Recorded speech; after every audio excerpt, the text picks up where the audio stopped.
नमस्कार मित्रांनो, माझ्या शेळके वकील चॅनलमध्ये तुमचं सहर्ष स्वागत आहे. मित्रांनो, थोडासा आज ब्लॉग मी वेगळा घेतो आहे, कारण जीवनामध्ये काही गोष्टी मला जर वेळेवर समजल्या असत्या तर थोडंसं माझ्या जीवनामध्ये आत्ताचं जे काही जीवन मी जगत आहे ते जरी सुखी समाधानाचं जरी असलं तरीसुद्धा एक मनाला खंत वाटतच असते की थोडंसं ह्या गोष्टी जर मला वेळेवर कळाल्या असत्या तर आणि माझ्या जीवनामध्ये थोडासा फार बदल झाला असता. ज्या गोष्टी मला वेळेत नाही कळाल्या त्या माझ्या जे कोण माझे मित्रबंधू, शेतकरी बंधू माझे व्हिडिओ पाहतात त्यांना थोडंसं जर ह्यातल्या गोष्टी वेळेवर जर समजल्या तर खऱ्या अर्थानं हे व्हिडिओ केल्याचा मला काहीतरी समाधान आणि खरोखर आनंद मिळेल. मित्रांनो, काय होतंय, सुरुवातीच्या काळामध्ये आपल्याला वाटायचं की एखादी गोष्ट करायची आधी आपण बोलावी आणि ती समाजाला कळावी की मी हे करणार आहे, मी ते करणार आहे, मी असं करणार आहे, मी तसं करणार आहे. पण त्यावेळी नुसतं बोलण्यात काही दिवस गेले आणि जशी जशी माझ्यावर वाईट परिस्थिती आली किंवा जीवनामध्ये अनेक कटुप्रसंग आले किंवा आर्थिक परिस्थितीनुसार काही ठिकाणी खचलो गेलो, त्यावेळी जे काही मी बोलत होतो त्याच्याशी मी स्टिकअप राहिलो नाही. कारण जीवनामध्ये जीवन जगत असताना प्रत्येक वेळी आपण जे काय बोलतो ते आर्थिक परिस्थिती धरून किंवा सध्याची परिस्थिती आपली काय जीवनामध्ये चालू आहे ती धरून बोलण्याचा जर प्रयत्न केला तर थोडंसं आपण सावरल्यासारखं होत असतो. पण काही ठिकाणी आपल्याला अशा वयात काही गोष्टी कळत नाहीत की आपण जे काय बोलतो ते खरोखर आपण करणार आहे का नाही, का माझी स्वप्न आहेत ती. मित्रांनी किंवा शेजापाजाऱ्यांनी गाडी घेतली किंवा XYZ घर बांधलंय किंवा काही गोष्टी केल्या म्हणून मी करणार आहे जर मी बोलून दावत असेल तर आत्ता कळते की ती गोष्ट चुकीची आहे.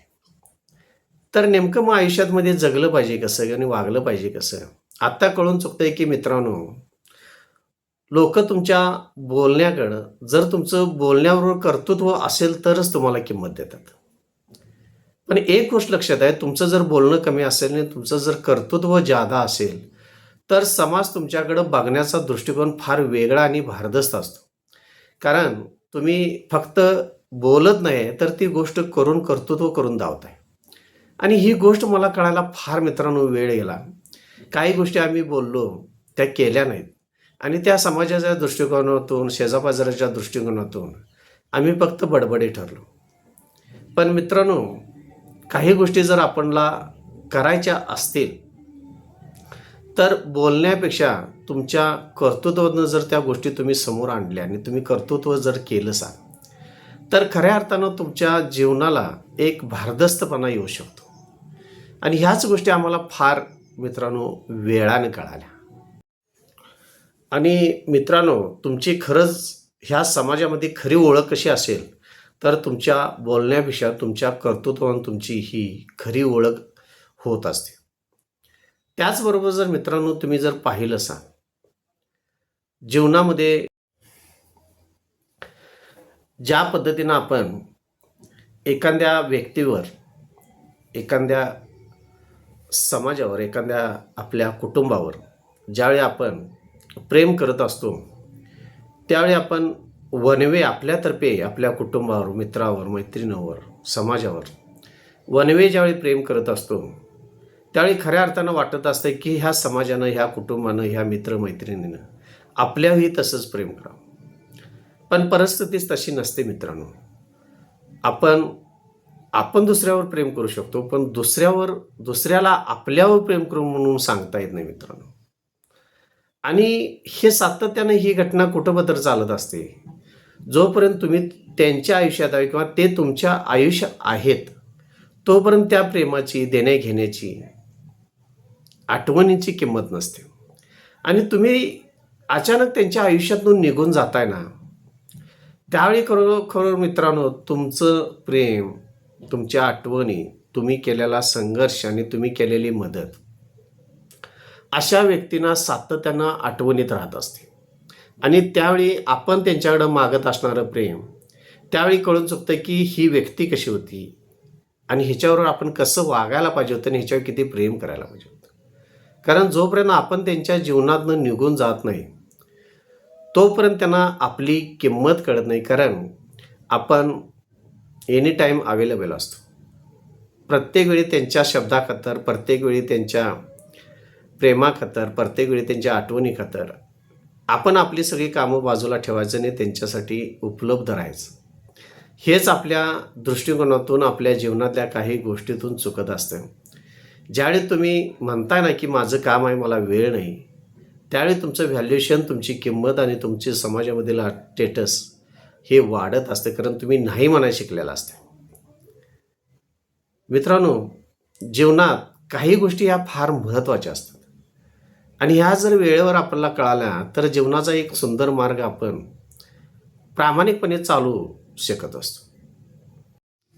त्याचबरोबरच जीवनात हे जीवन जगत असताना काही गोष्टींचं फार मला शिकायला मिळालं. कारण काही माणसं दिसताना तुम्हाला किंवा आपल्याबरोबर असताना तुमच्या लक्षात आलं असेल, काही मित्र असतील, काही मैत्रिणी असतील किंवा ह्या समाजातले काही घटक असतील, त्या माणसाकडे बघितलं असं की ते शांत असतात आणि वाटत असतं की हा इतका कसा काय शांत.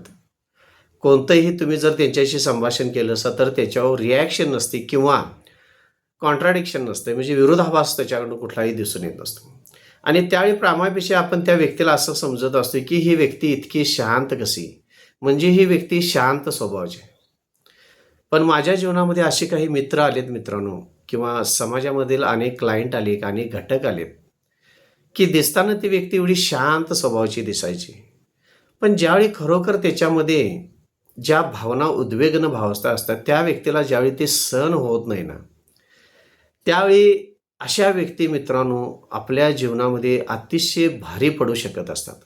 कारण त्यांनी त्यांच्या आयुष्यामध्ये जीवन जगण्याची एक टेक्निक, एक पद्धत आणि एक रीत ठेवलेली असते आणि त्या रीतीच्या बाहेर, टेक्निकच्या बाहेर आणि पद्धतीच्या बाहेर ज्यावेळी त्यांच्या कपॅसिटीचा माणूस बाहेर जातो, त्यावेळी ती व्यक्ती मात्र सर्वासाठी ही भारी ठरत असते.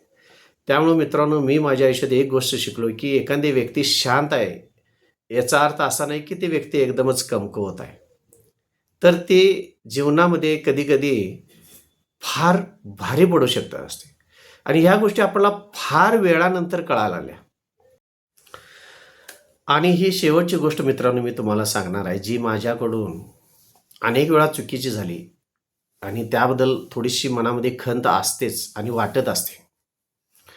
काही ठिकाणी मी निर्णय घेत असताना रागामध्ये, काही ठिकाणी लोभामध्ये, काही ठिकाणी भांडण करून, अशा ठिकाणी मी वाद निर्माण केले, अशा ठिकाणी मी राग व्यक्त केला, अशा ठिकाणी मी भांडण केलं, की अशा ठिकाणी मी विरोधाभास निर्माण केला, की खरोखर त्यावेळी करायची गरज होते का, हे आत्ता मला सुचतंय. पण त्यावेळी ते जर सुचलं असतं तर थोडंसं हे समाजामध्ये चुकीच्या पद्धतीनं माझ्याकडं झालेल्या चुकामुळे जी माणसं माझ्या आयुष्यातली तुटली गेली, ती कदाचित जोडली गेली असती. काही वेळा वाटतं की बरोबर आहे, काही वेळा वाटतं की चुकीचं आहे. पण तुम्ही ज्यावेळी शांत असताय, तुम्ही ज्यावेळी भांडणामध्ये कुठल्याही प्रकारची विरोधाभास दाखवत नाही, तुम्ही शांत असताय, डोक्यामध्ये विचार शांत असतात, तुम्ही मोठ्यानं बोलत नाही, त्यावेळी घेतलेले निर्णय हे शांततेत घेतलेले निर्णय हे सुखी समाधानाने रिलेशन टिकवणारे असतात. आणि रागाभरात, भांडणाच्या नादात किंवा एखाद्या अहंकारामध्ये घेतलेले निर्णय हे तुम्ही जी काही लहानपणापासून जोडलेली मैत्री असेल, कुटुंब असेल, नाते असतील, मित्रमैत्रिणी असतील किंवा समाज असेल, तुटायला फार वेळ लागत